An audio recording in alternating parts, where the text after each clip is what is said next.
അപ്പോൾ law of അട്രാക്ഷനും law of gravity തമ്മിൽ ഒരുപാട് സമാനതകളുണ്ട്. ഇതൊരു ലോ ആയതുകൊണ്ട് ഇത് ഇന്ന സമയം മുതൽ ഇന്ന സമയം വരെ പ്രവർത്തിക്കും എന്നുള്ളത് നമുക്ക് പറയാൻ പറ്റത്തില്ല. നിങ്ങളുടെ ചിന്തകൾ ഓരോ നിമിഷവും മനസ്സ് ഒബ്സർവ് ചെയ്തുകൊണ്ടേയിരിക്കുന്നു. സോ 24 അവേഴ്സ് എർത്ത് അട്രാക്റ്റ് ചെയ്യുന്ന പോലെ 24 അവേഴ്സാണ് നിങ്ങളുടെ മനസ്സ് 24 അവേഴ്സ് അട്രാക്റ്റ് ചെയ്തുകൊണ്ടിരിക്കുന്നത്.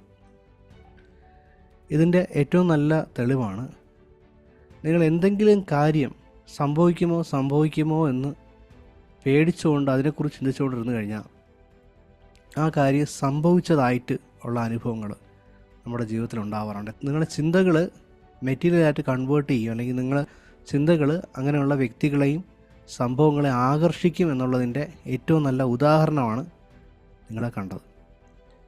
അപ്പോൾ അങ്ങനെയാണെങ്കിൽ നല്ലത് ചിന്തിച്ചു കഴിഞ്ഞാൽ നമുക്ക് നല്ലത് വരത്തില്ലേ? ഉറപ്പായിട്ടും നല്ലത് ചിന്തിക്കുകയും നല്ലത് ഫോക്കസ് ചെയ്യുകയും ചെയ്തു കഴിഞ്ഞാൽ നിങ്ങൾക്ക് നല്ല കാര്യങ്ങൾ അട്രാക്റ്റ് ചെയ്തെടുക്കാൻ പറ്റും.